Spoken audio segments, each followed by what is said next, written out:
南市也和租界上一样，每天自朝到晚，不断有叫卖各种小吃的小贩，按时按刻的随街叫卖，如大饼、油条、脆麻花、角力棒、白糖粥、臭豆腐干、火腿粽子、五香茶叶蛋等，几乎都有规定的时间到来。就因为这些小贩会定时到来，所以一般市民听到他们的叫卖声，就会知道现在已是几点钟。还有些小贩是随着时令更换出卖应时小吃的，如檀香橄榄，一到冬令将近过年的时期，每夜出现在街头。卖的人多数是苏州人，由于他们那种嗲声嗲气的语调，喝唱起市声的歌调来，清脆好听。还有卖烫手热白果等，都有大段唱词。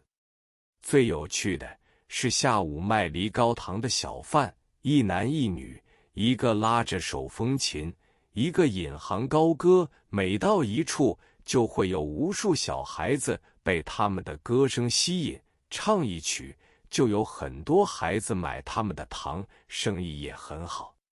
有一种铺子叫做老虎灶，横街小巷到处都有，这是一种专卖滚水的铺子，家家户户都备有一种铜吊，要热水，按上海俗称泡水，就上这种店里去购买。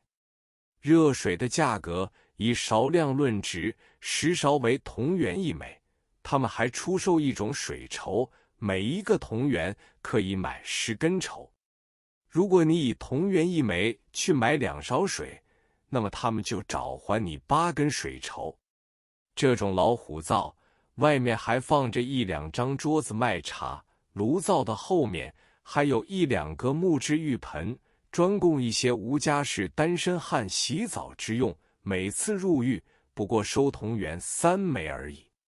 城隍出巡，会景盛大，上海南市有一种风气，每年都要出3次城隍会。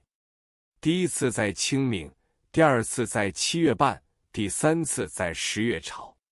这种城隍出巡会景节目很多，路径很长，每次出会不但南市的人万人空巷，甚至英法租界的人也要拖男带女的赶来看会。我在南市养病期间，身体渐渐转好，适逢10月朝的盛会，我先约定了城隍老爷的后代秦伯卫。我对他说，我小的时候看过一次会，这次我要看个畅快，请你陪我去看。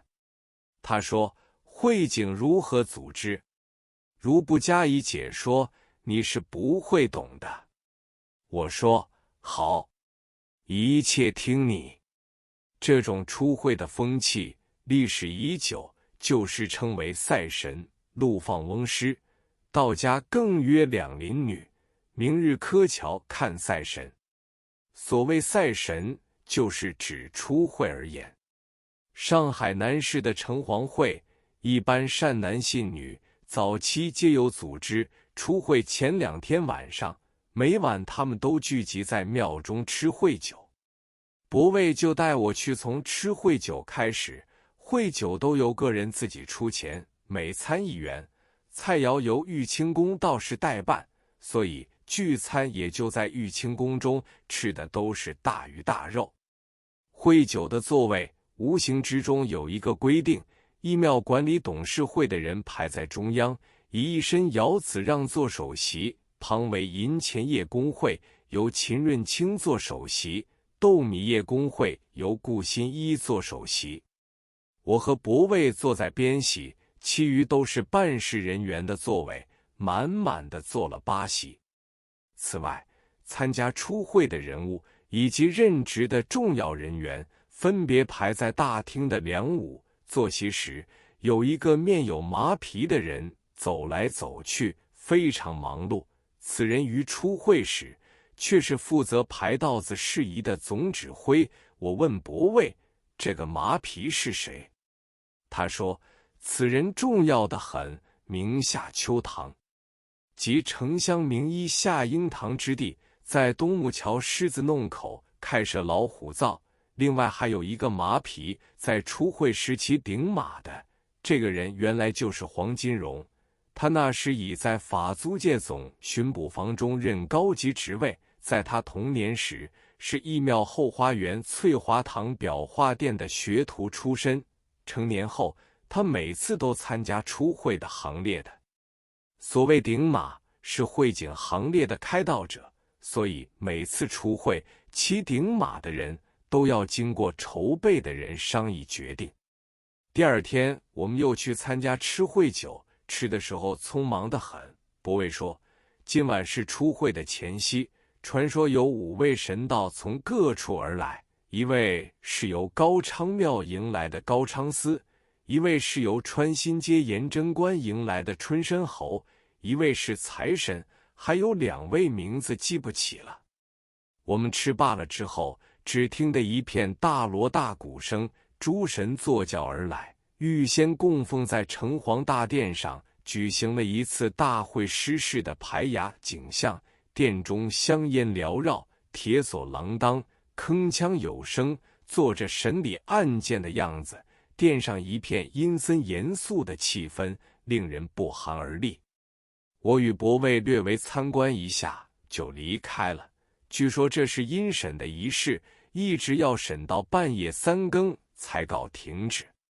到了第3天，是出会的正日，城隍的座驾轿是一顶金碧辉煌的绿呢大轿，由8个人抬这顶轿，轿中坐着的并不是大殿上的城隍像，因为这座神像是用就地生长的一株古老银杏木雕刻飞金的巨像，无法搬动的，所以就由内宫中请出一尊较小忽为行宫的城隍像来代表，形式是相仿的。